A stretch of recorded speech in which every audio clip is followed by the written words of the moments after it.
Do YouTube. It's Mo the Mayor, and this is the Political Black Guy channel. And today we're going to be getting into some news topics like Texas passed a bill banning abortion pills, Trump appealed to the Supreme Court for his tariffs, and the Zelensky and Putin beef. Tune in, man.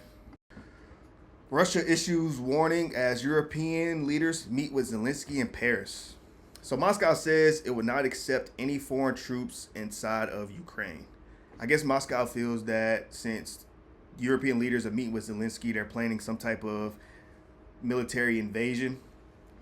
And since this whole war has kicked off, I personally don't see them coming to some sort of deal or some sort of agreement without one side looking bad.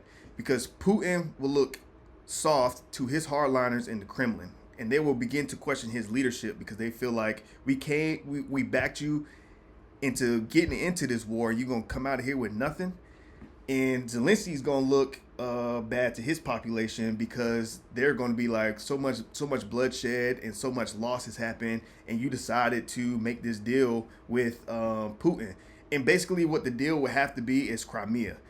Zelensky's not giving up Crimea, and Putin's not leaving Ukraine without Crimea. Because if Zelensky gives up Crimea, he's giving up basically sovereignty to that part of Ukraine. And if Putin backs out without getting Crimea, then he's backing out without anything, and they went to war for nothing. And it makes them look weak, and then people will begin to see it as a NATO victory, and then they'll begin to look soft. They've come to the table before, and basically Putin just smacks all over Zelensky, and Zelensky just doesn't trust Putin. I invited the leaders of our special services and the defense ministry to the Kremlin and set them the task of saving the life of the president of Ukraine, who would simply have been liquidated. When we were parting, I told all my colleagues, we are forced to begin the work to bring Crimea back to Russia.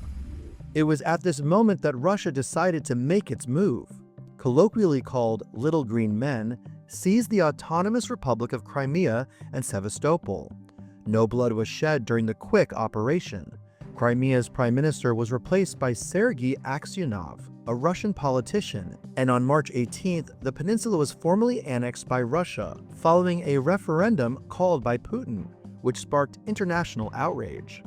The illegal move by Russia caused its relations with the West to tumble to levels not seen since the Cold War. It would only get worse when Putin would go on to invade Ukraine in 2022.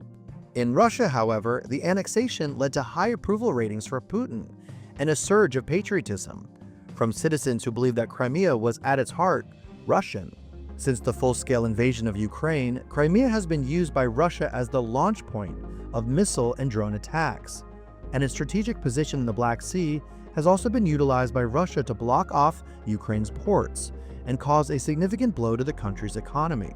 Over the course of the war, Ukrainian President Volodymyr Zelensky has vehemently dismissed ceding territory to Russia as a means to end the conflict.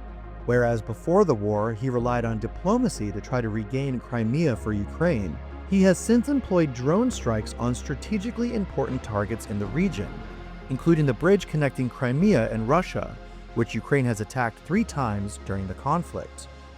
Texas passed a bill banning abortion pills being mailed into the state. So the bill was passed and is waiting on Governor Abbott's desk to be signed off on.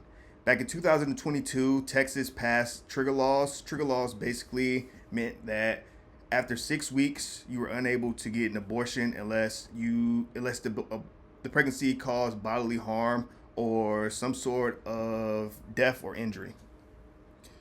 And we all know that past 6 weeks, most people don't even know they're pregnant until far beyond that. So in Texas, the only option they pretty much had was to travel outside the state. And we know that that is super expensive, especially if you're low income, a single mother, first time pregnancy, you're probably underage, incest, or the R word. There's a company called Telehealth who has been shipping pills to states that have strict abortion laws. So in the past couple years since this trigger law has been passed in Texas, a lot of abortions have still been happening. And that lets you know that the law of the land is not the laws that people actually want. Because if people actually wanted that, then abortion rates still wouldn't be as high as it is now. And they wouldn't have to combat pills being shipped into the state. So what do you think? But what makes the Shield Law comprehensive is that it effectively redefined the location of telemedicine abortion care. So if a clinician is licensed in Massachusetts, resides in Massachusetts, and practices from Massachusetts, for the purposes of telemedicine medication abortion care, that care is now considered to be taking place in Massachusetts, regardless of where the patient is located. We only put 1 star per city, but our patients were concentrated then and now in the Gulf and the Southeast region. About 1/3 of our patients are from Texas. We go back to what the Dobbs decision permitted, and it was allowing the states to do what they want, allow the issue to come back to the people. So if the people of Louisiana or people of Texas want to protect unborn lives, they should be permitted to do so in a meaningful way to enforce those laws. But because those states with shield laws, such as California, New York, Delaware, Washington, D.C., and other states, they have now protected those providers who are knowingly and openly violating the law. Tariffs, tariffs, tariffs. Tariffs are problematic for small businesses because small businesses have to flip the bill for these taxes that are going to be placed on these products being shipped from overseas. The only other options that they have is to bargain with these overseas companies, which the overseas company will be like, no, the price is the price. They either have to raise their prices for their consumers, they'll either have to cut back on product production, or they'll have to begin to lay off jobs. And jobs from small businesses make up 56% of the nation's employment. Small businesses also make up at least 44% of the nation's GDP. There's an issue there. But other than that, Trump appeals to the federal courts to preserve his sweeping tariffs. Federal courts ruled against Trump on his tariffs under the Emergency Powers Law. So the Emergency Powers Law is basically a law that gives the president the power to restrict imports coming into the country during times of emergencies, natural disasters, or if something crazy is going on in the world.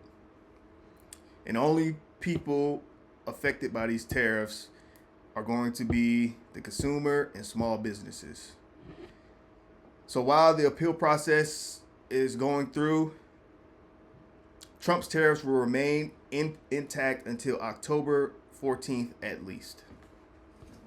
The reliance on China for America's small businesses in the spotlight. 100% of our inventory comes from factories in China. Tim Murphy is the owner of Softies, a women's loungewear company out of Minneapolis. Costs are going to get so high that either we have to choose to go out of business with ridiculously high prices, with stuff no one's going to buy, or sell it below cost. Other companies looking at downsizing. The situation has not improved with China.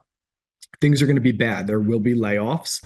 Mike Cook, the owner of Maryland jewelry company Sterling Forever, says his product is sourced out of China, but he's now looking for alternatives. Made it this far. Thank you for joining the Political Black Guy channel. Ensure that you leave a like, comment, and subscribe. And thank you for coming out, checking out the news today.